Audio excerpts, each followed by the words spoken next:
ठीक है, तो क्वेश्चन एक बार बोलो। 45 ग्राम of calcium oxide reacts with 60 gram of carbon dioxide calculated mass of HCl carbonate CaCO2 plus reactant also find resulting in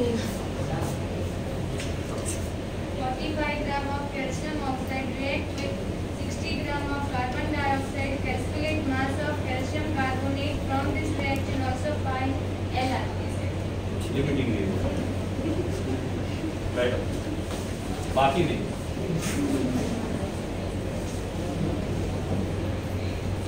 ठीक है, तो ये हमारा क्वेश्चन है। रिएक्शन क्या होगा? CaO plus CO2 CaCO3। पक्का? Yes. रिएक्शन बैलेंस है? Yes. नींद आ रही है? No. पक्का? Yes. बोलोगे? Yes. आंसर दोगे? Yes. नहीं दोगे तो बेटा। ठीक है, तो सबसे पहले फाइंड करेंगे मोल। और वो छोटे बच्चों वाला हो गया, पहले स्टोइकियोमेट्री कोएफिशिएंट इन मोल ऐसे वैसे, जिसका काम है वही फाइंड करेंगे। How many mole? 1 simple ratio 1:1:1। सही है गलत? सही। ओके, अब देखेंगे मास। ठीक है, ये कितना आएगा?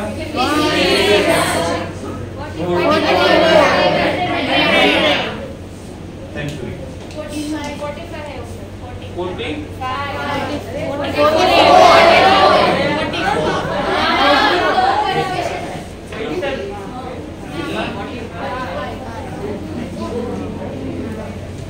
अब सही है? ठीक है, इसमें तो सही है।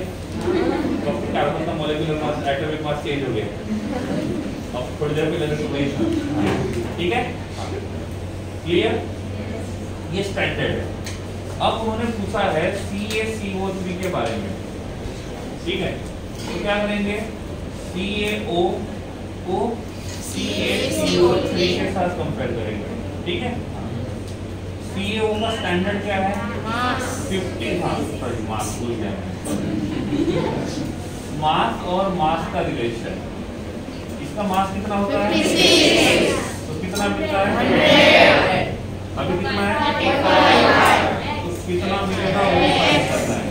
Therefore x equals to 8.5 into 100 upon 56। किसके लिए? 8.35 ग्राम। 8.3 ग्राम।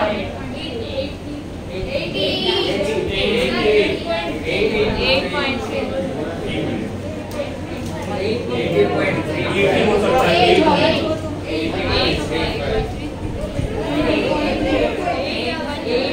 ठीक है, 80.3। सही तो 80.3।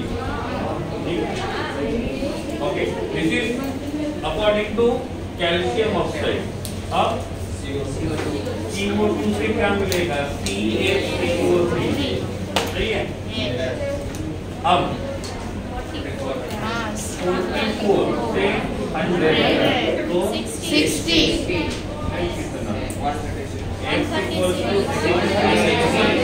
अरे लिखने तो दो। जब आपके टाइम में मैं ऐसा करता हूँ, बोलते जाता हूँ, बोलते तो आप बोलते सब लिख के नहीं हुआ। 136.3। अब यहाँ पे प्रोडक्ट मिला 80.3 और यहाँ प्रोडक्ट मिला 136.3 अप्रोक्सीमेट। प्रोडक्ट रियल में कितना मिलेगा? ये किस मिला? तो ये किसका काम करेगा? Limiting reagent. और जो लिमिटिंग रिएजेंट रहेगा वो कंप्लीटली यूज होगा या कुछ बचेगा? कंप्लीटली यूज होगा। तो बचेगा कौन? और कंप्लीटली यूज कौन होगा? समझ में आ गया? डेसिमल पॉइंट में थोड़ा सा डिफरेंस होगा तो कोई बात नहीं, टेंशन नहीं लेना है। ठीक है, वीडियो क्लोज कर दो लास्ट।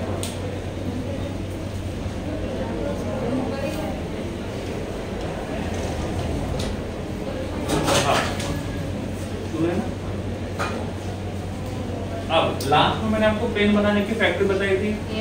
कैप वाला, रिफिल और सब। हाँ, अब कंपनी को छोटा कर देते थोड़ा। हमको पेन बनानी है लेकिन बिना कैप वाली। तो क्या रहेगा? केस रहेगा और रिफिल रहेगा। तो तो केस प्लस रिफिल क्या बनेगा? पेन। एक पेन बनाना है तो 3 रिफिल और 1 केस, रेशो क्या होगा? 1:1. सही है। 3 पेन वाला पेन था, ब्लैक, ब्लू और रेड एक साथ। अब हुआ ऐसे कि जो डिपार्टमेंट केस बना रहा है उसने बनाए 40 केस पर आवर, तो ये क्या सोच रहा होगा? 40 पेन कितने बनेंगे? 40. ठीक है। रिफिल बनाने वाले जो है उन्होंने सोचा और उन्होंने यहाँ पे जो पेन्स बनाए, रिफिल्स बनाए वो 75। कितने? 75। तो उनके हिसाब से कितने पेन बनने चाहिए? तो एक डिपार्टमेंट बोल रहा है कि 40 पेन बनने चाहिए और दूसरा डिपार्टमेंट बोल रहा है 25 पेन बनने चाहिए। रियल में कितने बनेंगे? तो ये जो लिमिटेशन है 25 का वो किसकी वजह से लगा? तो रिफिल किसका काम करेगा? अब मुझे बताओ इनमें से आप किसको कंप्लीटली यूज करोगे? कौन बचेगा? पक्का? डन? अगले 1 मिनट तक कोई कुछ नहीं बोलेगा सिवाय मेरे। अब आपको ये फाइंड करना है कि केस कितने बने थे, रिफिल कितने बने थे, पेन कितने बने? 25। तो कंप्लीटली यूज कौन हुआ? कौन बचेगा? कितने बचे हैं वो 1 मिनट शुरू हो गया, कितने केस बचे हैं वो फाइंड करना है। नो केमिस्ट्री, लॉजिकल क्वेश्चन है सिंपल। आवाज किसी का नहीं आएगा बोला मैंने सिवाय मेरे।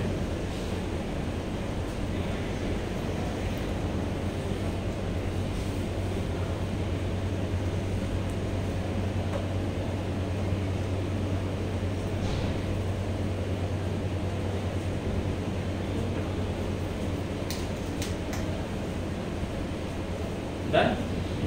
कितने लोगों को आंसर मिल गया? 50 बचेंगे। 15। ओके ठीक है।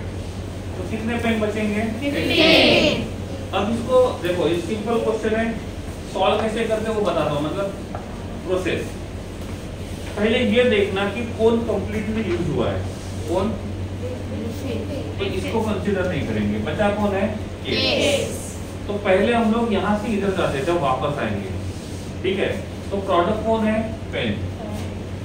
और बचा कौन है? केस। जब एक पेन बनेगा तो उसके लिए केस कितने यूज करेंगे? केस कितने यूज करेंगे वो निकालना है। कितने? 1। अब पेन बने कितने? 25. तो केस यूज कितने करेंगे? 25. तो हमको केस यूज कितना करना होगा? 25. और हमारे पास केस थे कितने? 40. तो 40 में से यूज कितना किया? 25. तो बचे कितने? 15. सिंपल। नहीं समझा? समझा। पक्का? ओके। तो लिमिटिंग रिएजेंट कौन है? रिफिल। तो जनरल एग्जांपल था, वो लिखने की जरूरत नहीं है। इस क्वेश्चन में लिमिटिंग रिएजेंट कौन है? CO. मतलब ये कंप्लीटली यूज होगा। Yes. और ये बचेगा। 2 मिनट आपके पास है, क्या निकालना होगा? इतना बचा। नो इंटरनेट डिस्कशन, ट्राई करो फिर बता दो।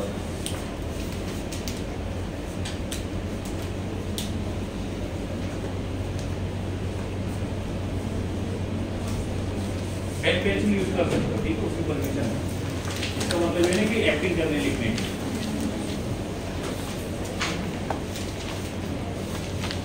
ओके,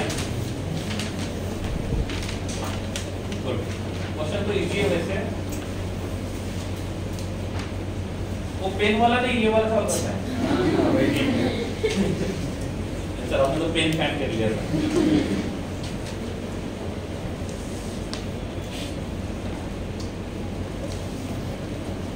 जिनको मिला अच्छी बात, जिनको नहीं मिला आंसर ढूंढना है, बाकी के ऊपर डिपेंड नहीं रहना है। तो आंसर गलत भी हो सकता है।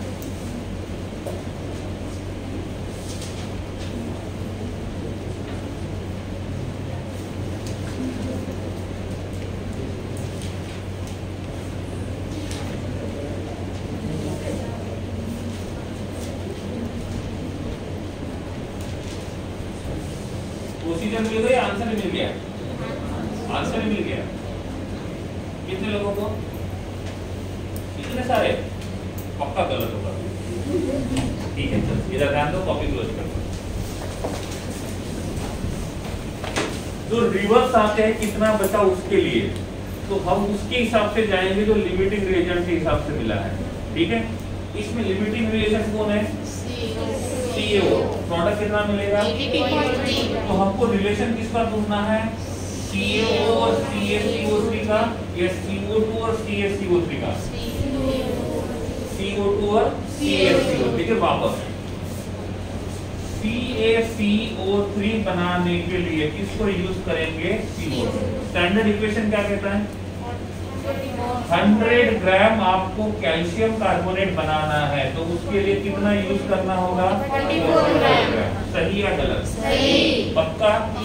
देख लो एक बार, 100 ग्राम कैल्शियम कार्बोनेट। देखो जन्म कुंडली तो निकालनी होगी, उसके सिवा क्वेश्चन सॉल्व नहीं कर सकते हो। ठीक है, तो कैल्शियम कार्बोनेट 100 ग्राम बनाना है, तो CO2 कितना होना चाहिए? 44। अभी हमको कितना बनाना है? कितना बनाया? 80.3। अरे ये नहीं मिला ना हमको, हमको ये मिला, तो इतना मिला हमको, तो हम लिखेंगे 80.3 ग्राम बनाने के लिए ये कितना चाहिए होगा? यूनिट विल बी ग्राम। समझा? पहले हम लोग प्रोडक्ट की तरफ जाते थे, प्रोडक्ट से रिएक्टेंट की तरफ आएंगे। कैसे? कि इतना बनाने के लिए ये कितना चाहिए? मतलब 100 ग्राम प्रोडक्ट बनाने के लिए स्टैंडर्ड के हिसाब से ये कितना चाहिए? 44। तो प्रोडक्ट कितना बना? 80.3। तो इसके लिए ये कितना चाहिए? ठीक है, तो क्या होगा? x = 80.3 into 44 divided by 100। समझा? नहीं समझा? इसको कैलकुलेशन करेंगे तो आंसर जो रहेगा वो किस में आएगा? ग्राम में। कितना आ रहा है? 56। कितना? पक्का? एक बार कर लो रफ में कैलकुलेशन, आवाज किसी का नहीं आएगा। 30 सेकेंड है, कैलकुलेशन करना है रफ में।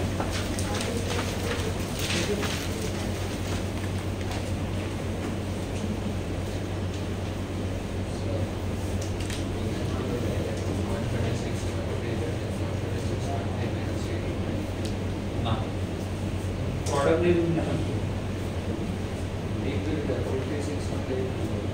वो एक आध बार आएगा, लेकिन हमेशा आएगा इसकी गारंटी नहीं है। डायरेक्टली कर सकते हैं, लेकिन यहाँ से हमको तो प्रोडक्ट का डिफरेंस मिलेगा कि प्रोडक्ट का डिफरेंस कितना रहेगा। हमको प्रोडक्ट का डिफरेंस नहीं फाइंड करना है, हमने कितना यूज किया है वो फाइंड करना है। हमने कितना CO2 यूज किया है वो फाइंड करना है। कितना आ रहा है?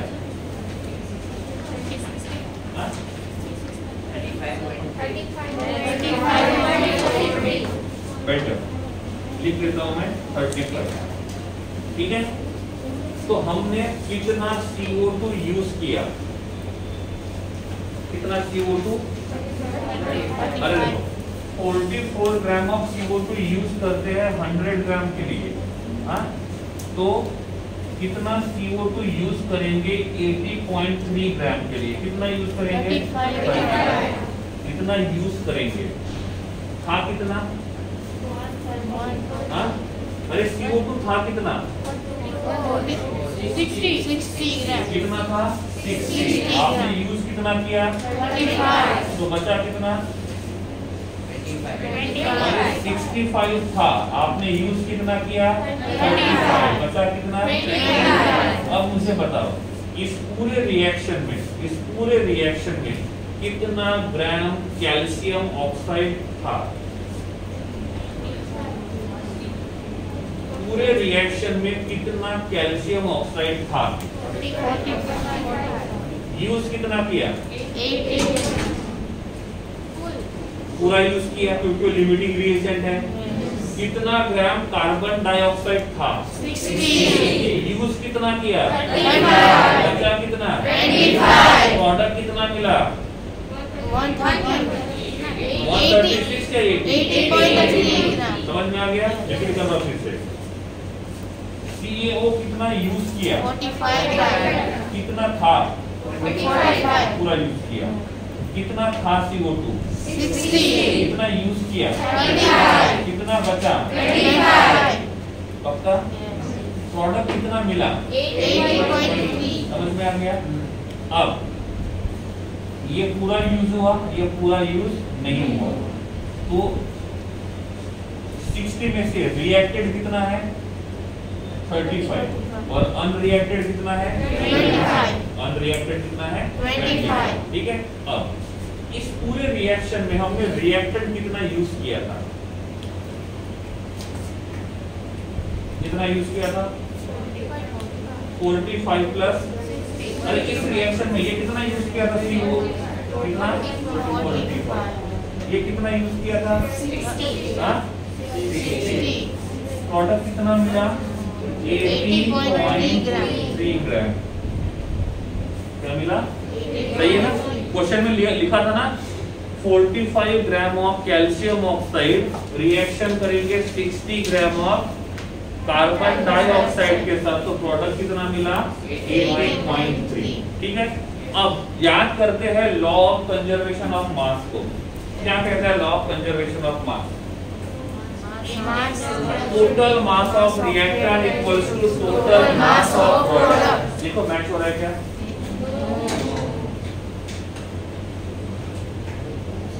सही है, क्योंकि वो जो लॉ दिया हुआ है छोटे बच्चों वाला दिया हुआ है, बड़े बच्चों वाला है।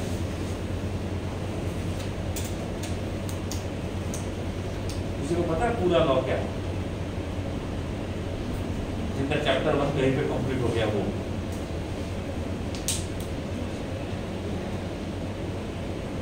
होंगे कुछ लोग जिनका चैप्टर 1 कहीं पे कंप्लीट हो गया, बायोलॉजी जो सब कुछ है वो है।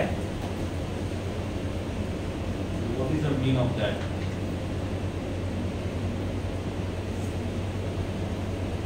वहाँ पे तो नीति पढ़ रहे हैं ना। Complete law is that total mass of reactants equals to total mass of product plus unreacted reactant. Repeat करता हूँ कैसे मैं यही पे लिखता हूँ। Total mass of reactant equals to total mass of product plus unreacted reactant का mass of prove करता हूँ कैसे, कितना रिएक्टेंट यूज किया था यहाँ पे 45, प्लस ये कितना यूज किया था 60, कितना हुआ 80.05, 105 हुआ टोटल मास ऑफ रिएक्टेंट। ये हमारा LHS पता है ना, LHS RHS कितना प्रोडक्ट मिला 80.3 ग्राम, 83.5 80.5 मान लेते, ठीक है 80 मान लेते, 80 ग्राम, ठीक है कितना 80 ग्राम, कितना CO2 यूज किया 35 ग्राम, कितने में से 60, बचा कितना 25, वो रिएक्टेड है या अनरिएक्टेड, unreacted,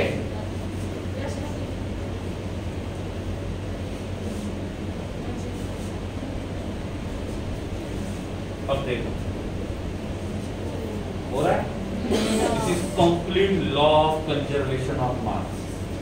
जो दिया था जो पहले पढ़े वो इनकम्प्लीट है, और हमको पढ़ाने वाले ने एग्जांपल भी ऐसे दिए कि हमको देख के लगाए तो सही है, जितना रिएक्टेंट है उतना ही प्रोडक्ट है, बट इन रियलिटी ऐसा नहीं है। This is complete law of conservation of mass. 10th में था, 9th में था, 9th में था, वहाँ पे भी हमको यही बताया गया, ये इतना है, ये इतना है, तो ये इतना मिला है, ऐड करके देखो मिलता है क्या, इसको नहीं रूल के हिसाब से जाके तो इतना हमने रिएक्टेंट यूज किया, इतना हमको प्रोडक्ट मिला, तो LHS RHS मैच हो रहा है नहीं हो रहा है, तो वो उस लेवल के लिए ठीक था, लेकिन वहाँ पे भी एक लाइन बोल देनी चाहिए थी कि हर किसी कंडीशन में नहीं है, जितना सिलेबस में दिया है उसके हिसाब से सही था, रियल में ऐसा नहीं है। इसमें देखो मास of reactant, mass of product plus mass of unreacted reactant. तो अनरिएक्टेड रिएक्टेंट का मास भी पूछा जाता है एग्जाम में। तो पहला पूछा जाएगा कितना प्रोडक्ट मिलेगा, दूसरा पूछा जाएगा लिमिटिंग रिएजेंट कौन सा होगा, और तीसरा पूछा जाएगा रिएक्टेंट कितना बचा, या तो हाँ रिएक्टेंट कितना बचा, कितना लेफ्ट हुआ, कितना 25। तो ये रहेगा new law of conservation of mass. कौन सा? Total mass of reactant equals to total mass of product plus unreacted reactant. समझ में आ गया? जो समझाया वो लिखो, 2-3 मिनट आपके पास है।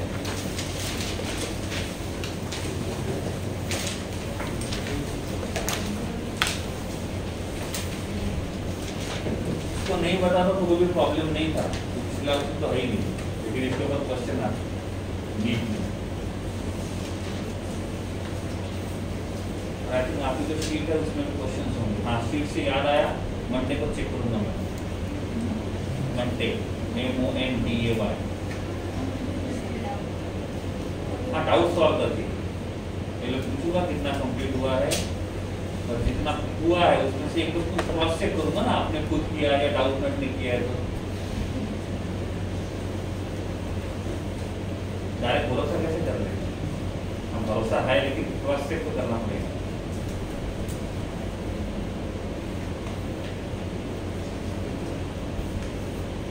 घबराना, छोटी सी प्रोसेस है, स्मॉल प्रोसेस है, बस 2-3 क्वेश्चन पूछेंगे बस, small process,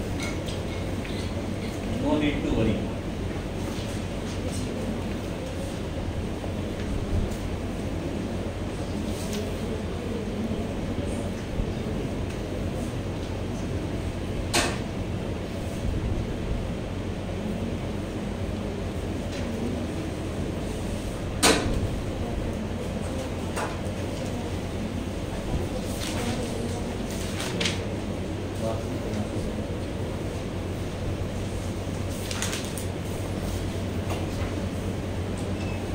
Done?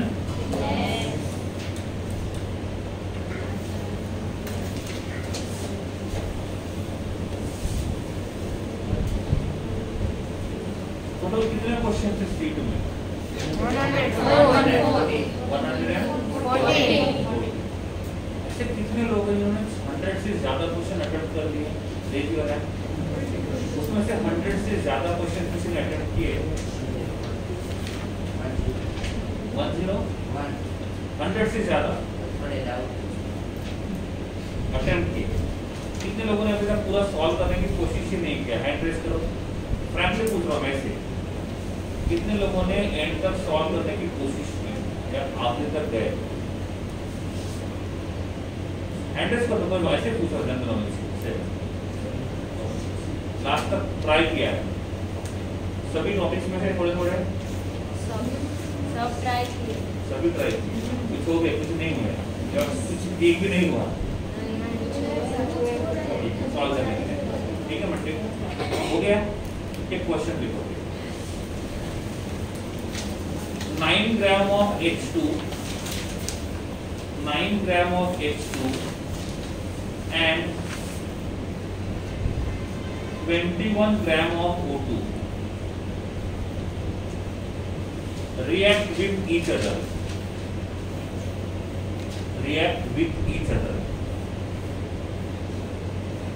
and give H2O. Then calculate number 1. Calculate number 1. Mass of water formed.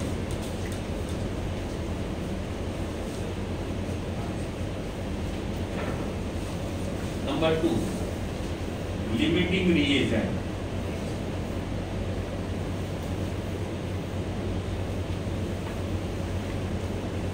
Number 3. Mass of unreacted reactant. Mass of unreacted reactant. ठीक है, and last justify law of conservation of mass। मतलब ये law of conservation of mass को just follow करेगा कि नहीं करेगा, इसको जस्टिफाई करना है। कितने क्वेश्चन? 4। टाइम?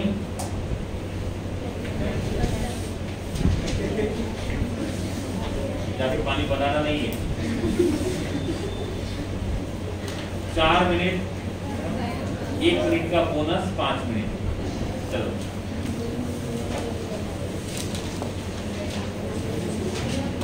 टाइम तो ऐसे मारते हैं रियल में रिएक्शन करने लैब में जाके।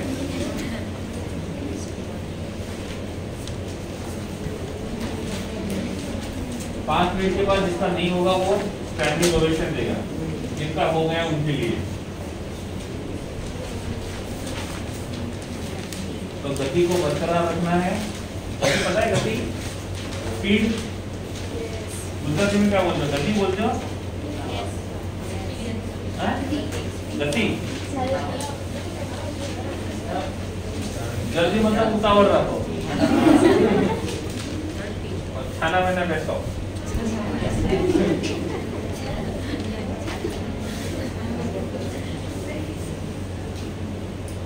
शांत बसा मराठी।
निकालोगे तो ही सॉल्व हो पाएगा, अदरवाइज नहीं होगा।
1 कंप्लीटेड।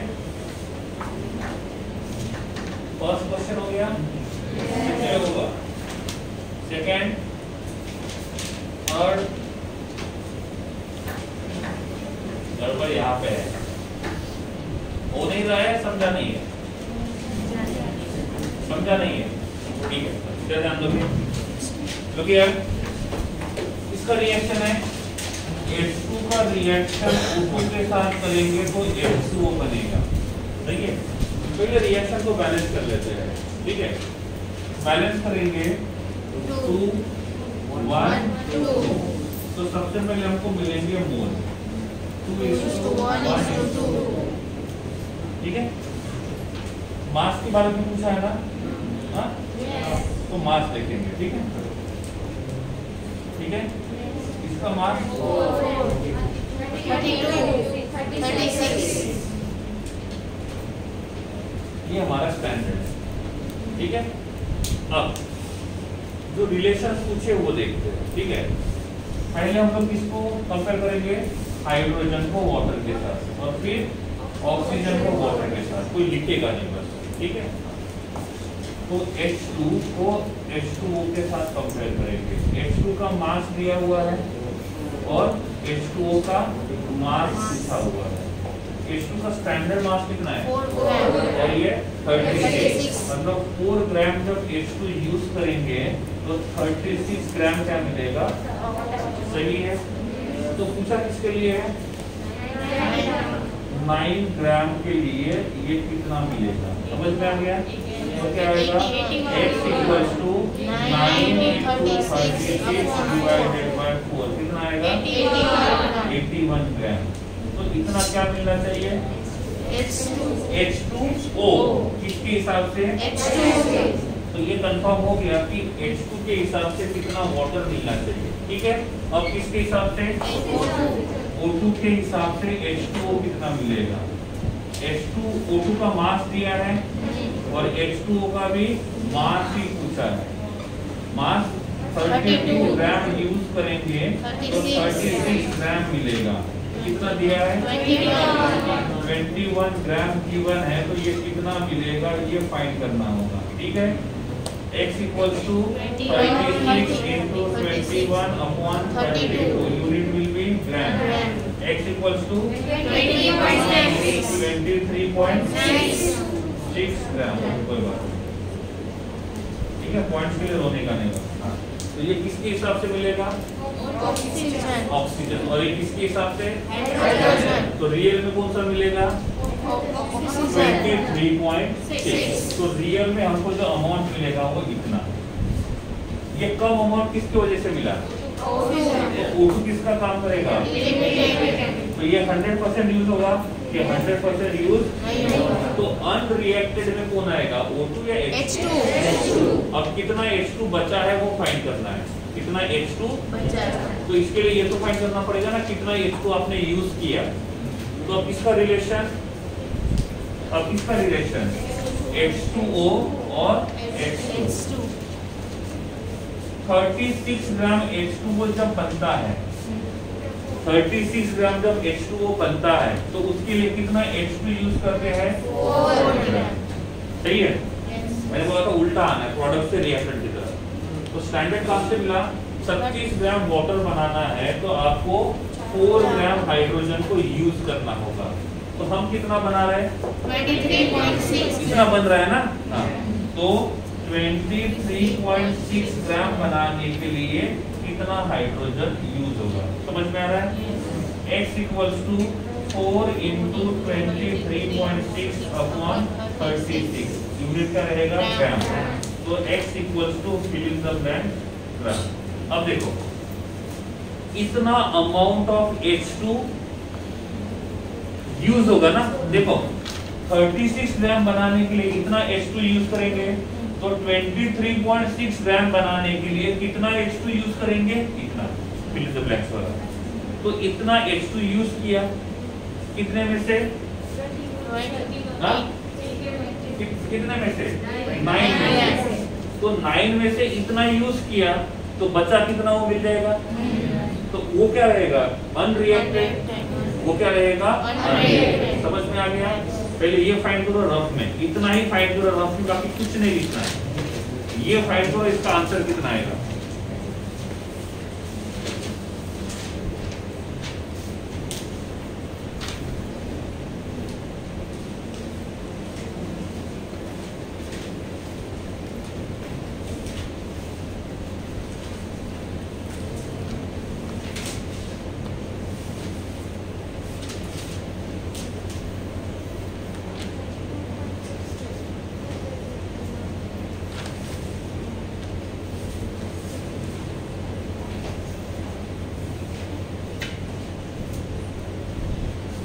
कितना है?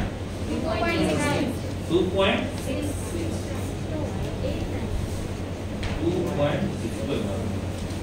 अदर देखो एक बार, मिडल, लास्ट मिडल कितना है? 2.5।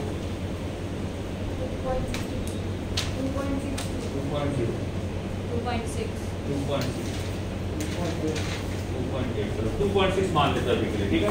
कॉपी लिखना बिल्कुल नहीं है। तो कितना यूज किया? 2.6। आपके पास था कितना? 9। यूज कितना किया? 6। बचा कितना? 7.4। कैसे निकालेंगे? 7। ये बहुत बड़ा कैलकुलेशन कर रहे हैं। 9.0 में से 2.6 को निकाल रहे हैं। हाँ, ये 6.4, हाँ 7.4। अब सही है? 6.4। ये भगवान कैसे होगा इसका? No comment. तो कितना था H2? यूज कितना किया? 2.6। बचा कितना? 6.4। अनरिएक्टेड H2 कितना है? 6.4। 6.4। ठीक है, तो अब देखो रिएक्टर कितना यूज किया था? Hydrogen 9 plus oxygen 21। कितना हो गया? 30। प्रोडक्ट कितना मिला? 23.6 ग्राम। 23.6 प्लस अनरिएक्टेड कितना है? 6.4। 6.4 कितना हुआ? 30। Total mass of reactant equals to total mass of product plus mass of unreacted reactant। Okay मैंने Yes। ये है लॉ ऑफ कंजर्वेशन ऑफ मास पूरा। नहीं समझा? समझा। पक्का? ओके, समझा तो लिखने की जरूरत क्या है?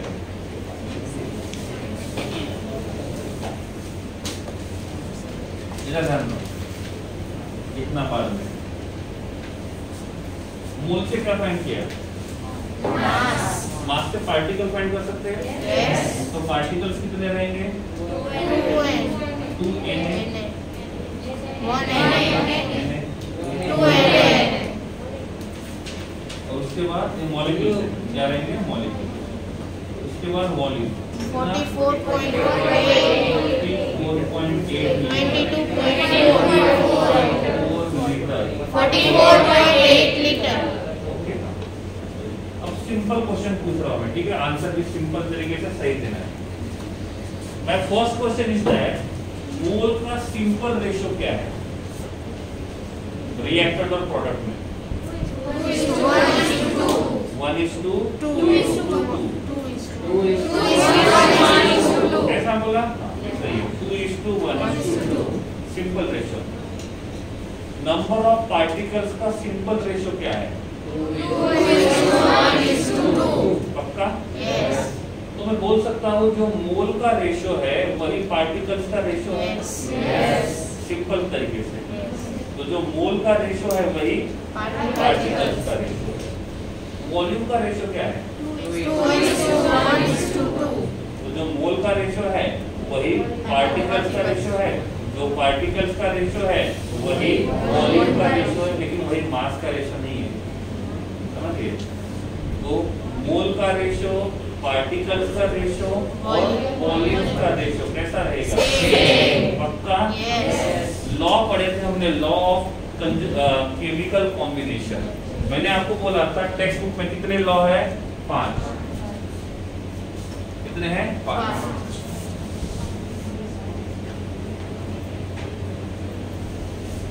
कौन से?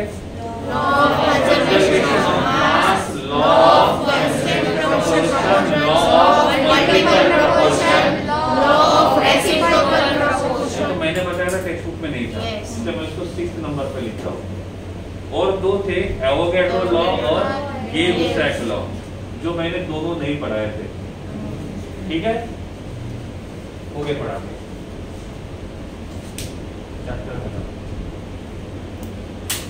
पढ़े नहीं पढ़े? हाँ? पक्का? बता दो।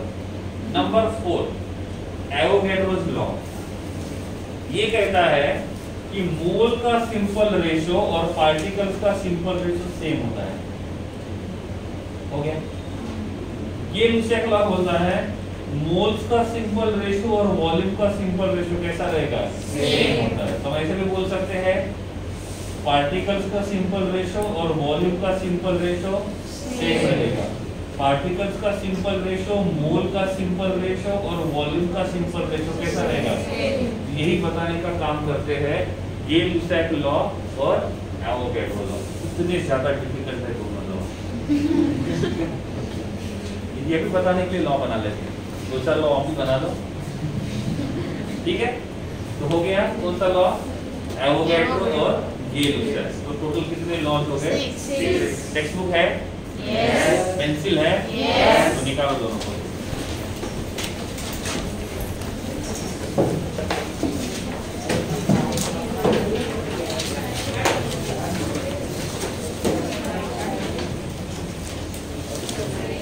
Chapter 1 development of chemistry. की कोई जरूरत नहीं है, बहुत डेवलप हो गई केमिस्ट्री, अभी जरूरत नहीं है। इसको क्रॉस करना है, पेंसिल से क्रॉस करना है। ठीक है, नेक्स्ट आता है 1.1 इंपॉर्टेंस ऑफ केमिस्ट्री। आईटी में पढ़ाया था मैंने, आईटी में पढ़ाया ही है ऑनलाइन। कुछ इंपॉर्टेंस मैंने खुद बताए थे, कुछ आप लोगों ने बताए थे, ऑनलाइन में पढ़ रहे थे सब, तो उसको टिक कर दो टॉपिक को। Nature of matter, state of matter, classification of matter, physical and chemical properties, जो पता करने के लिए कंपोजिशन को चेंज करने की जरूरत नहीं है वो फिजिकल, और जिसको चेंज करने की जरूरत है वो chemical. Measurement of physical properties physics में पढ़े होंगे, मैट्रिक सिस्टम आता है, एसआई सिस्टम आता है, नीचे लिखा हुआ है, पता है मुझे, ऑनलाइन में पढ़ा रहे थे सामने बैठा। ये टेबल है 7 बेसिक यूनिट्स वाला, ठीक कर दो, जो फिजिक्स में हो गया वो केमिस्ट्री में भी हो ही गया है। मास, ग्राम, किलोग्राम, मिलीग्राम कन्वर्जन पढ़ाया है सर, मुझे पता है। वॉल्यूम ml से लीटर और लीटर से ml, ठीक कर दो। डेंसिटी बताया था क्या है, मास अपॉन वॉल्यूम, फिजिक्स में भी हो गया है। Next temperature, degree Celsius kelvin, नहीं हुआ है, नेक्स्ट लेक्चर में बता दूंगा मैं, ठीक है, उसको बाद में ठीक कर देना। अनसर्टेनिटी, एक्यूरेसी, प्रिसीजन हो गया, सिग्निफिकेंट नोटेशन, साइंटिफिक नोटेशन,